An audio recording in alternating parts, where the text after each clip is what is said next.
ए मला पाणी आण ग.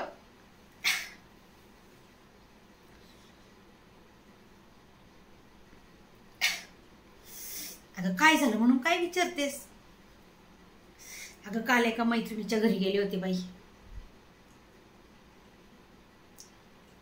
इतकी घाण तिच्या घरात. असं वाटलं होतं आता काय करून काय नाही बाई. घरी आल्यावर मी 2दा आंघोळ केली पण अंगाचा काही वाज आहे ना बाई. सगळ्या घरात घाण. अजून सुद्धा ना आठवलं ना तर अशी किळस येते बाई. काय लोक असतात बाई, एवढे घाण कसे राहतात बापरे. परत नाही जाणार ग बाई मी तिच्या घरी कधीच.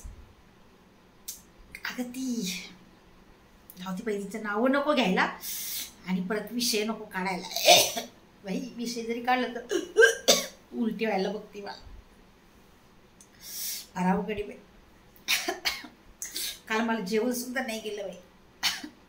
बापरे इतका घाणेरडा प्रकार. अगो म्हणजे कुठं म्हणशील तर कुठं स्वच्छता नाही. जिकडं पावा तिकडं धूळ, तिकडं पावा तिकडं पसारा, घाण. किचन मध्ये तर विचारूच नको, इतकी घाण होती बापरे.